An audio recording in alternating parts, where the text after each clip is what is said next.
Good afternoon, Finn fans, and welcome back to another episode of AT Fins News. In this episode, we're going to be breaking down Christian Wilkins not getting the franchise tag from the Miami Dolphins, as well as the breaking news that happened earlier today with Jerome Baker expected to be cut, as well as other Dolphin news and rumors coming from the NFL Combine that just ended this past weekend. So without further ado, let's just get right into it, shall we? The first topic I was looking forward to discussing is the whole Christian Wilkins debacle. I mean, we're essentially going to let Christian Wilkins walk for nothing. I mean, he's entering free agency. I know there's a slim chance Dolphin fans are saying we might still be able to keep him after he tested the free agent market.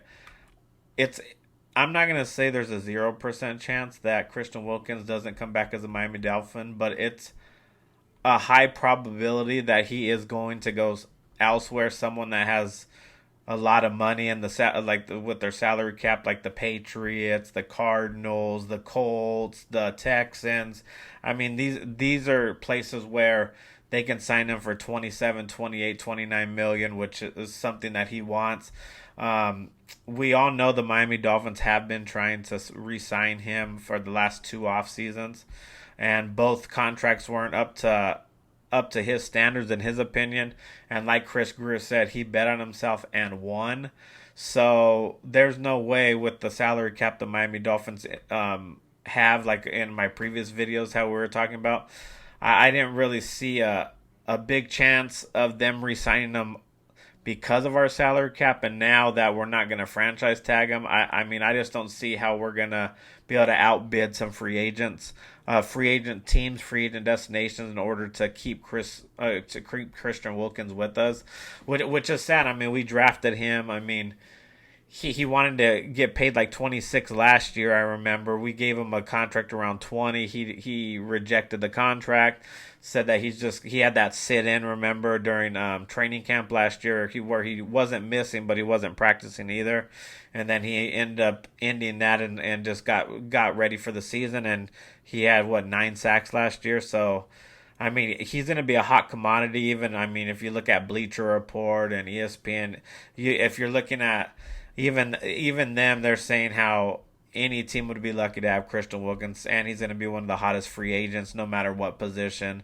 or regardless of what position. So I just hope Christian Wilkins keeps balling. I mean, he's one of my favorite players.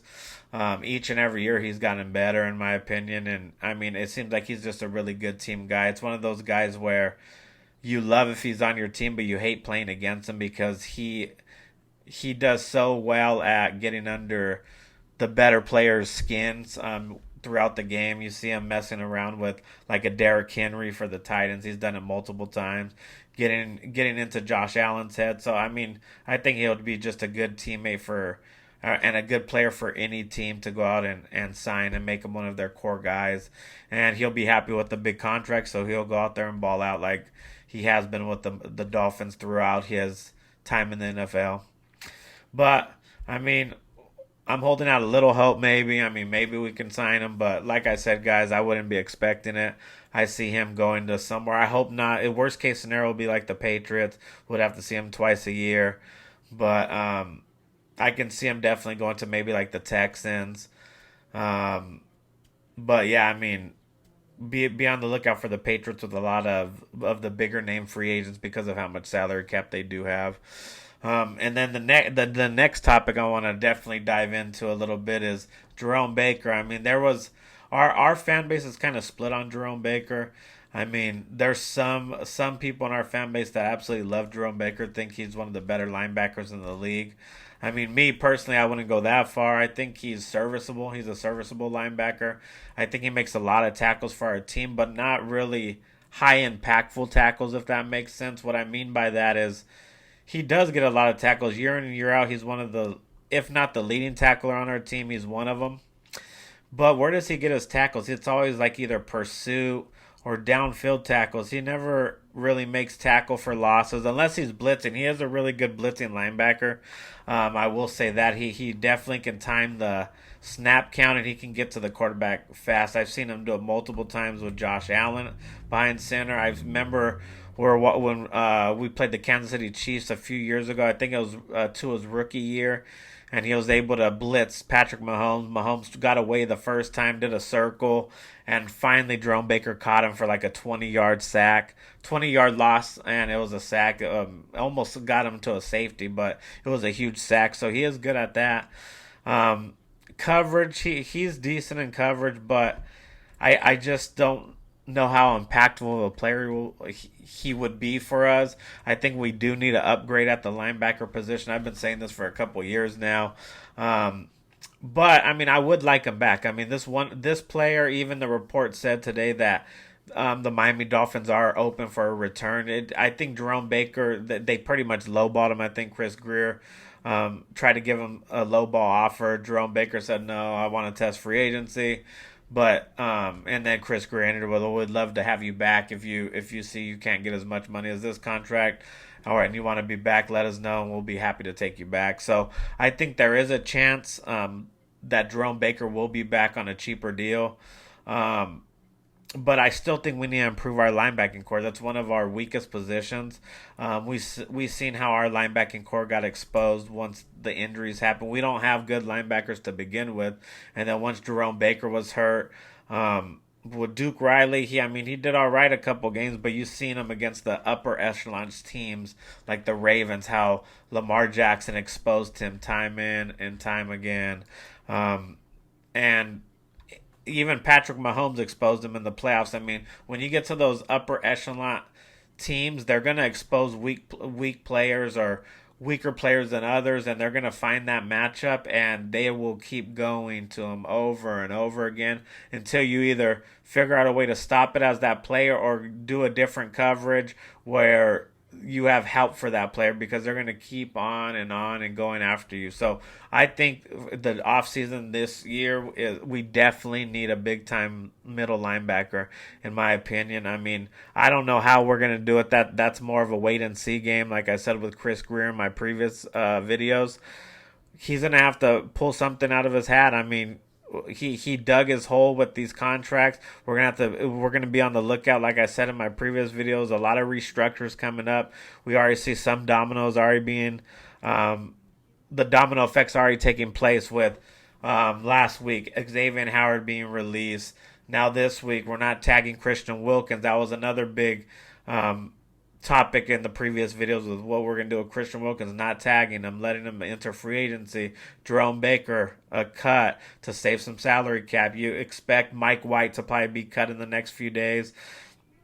A lot of restructure. Maybe Jalen Ramsey gets a restructure. Tyreek Hill gets a restructure, because they have to get under salary cap by next week. So this is going to be a busy week. It's going to be a lot of tampering period.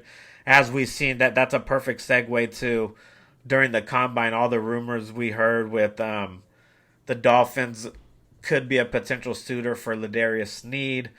I would not want that deal. I mean, we're going to give up more draft picks, having to sign a player on a long-term extension, probably give them quite a bit of money, and which we don't have personally, so we're going to kick more money down the road. And I don't think we're one corner away from being a Super Bowl contender. So if we were, then I would say, yeah, all for it, I guess.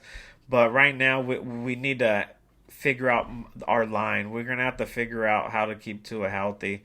I know he made it all year last year with being healthy, but I mean, he is an injury player, so we still need to keep a good line. And a good line is going to help us in the run game, not only for Tua being able to go through his progressions, but yes, being able to pound the rock. So we need to focus more on the line, in my opinion, more of the offense and defensive line. And then, of course, I think we need to go out and get a big-time middle linebacker, someone that is consistent. He's good in pass coverage. He's good at thumping people. He's good at tackle for losses, blitzing the quarterback. Just it all. And remember, guys, we don't have David Long either under contract. I mean, maybe we re-sign him for a year. He was good in the run game, but like I said, in the pass coverage, he is. It's a hit or miss for him. So, but he is an excellent run stopper for sure. But he's not under contract, so time will tell on that part. But like I said, guys, I mean, there's a lot of rumors right now. This week is it's starting to be tampering week, so we're gonna be hearing a lot of rumors. Some true, some not true.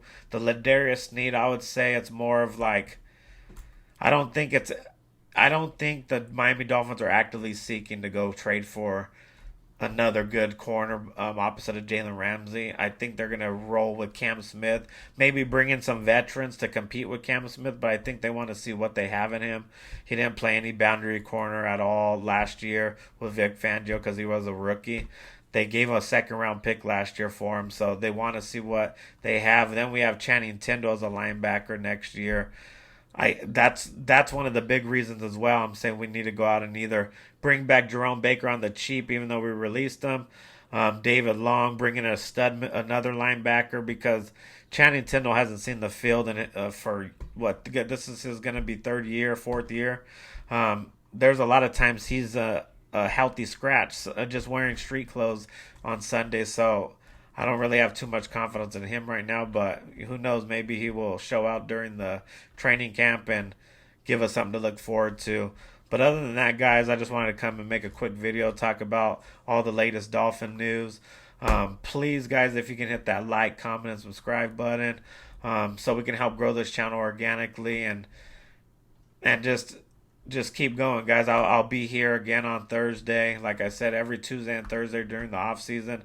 When it gets later in the off season after the draft and free agency dies down, maybe it'll be like one video a week until training camp and then ramp it back up to a week. But I'll let you guys know in the future about that if anything changes.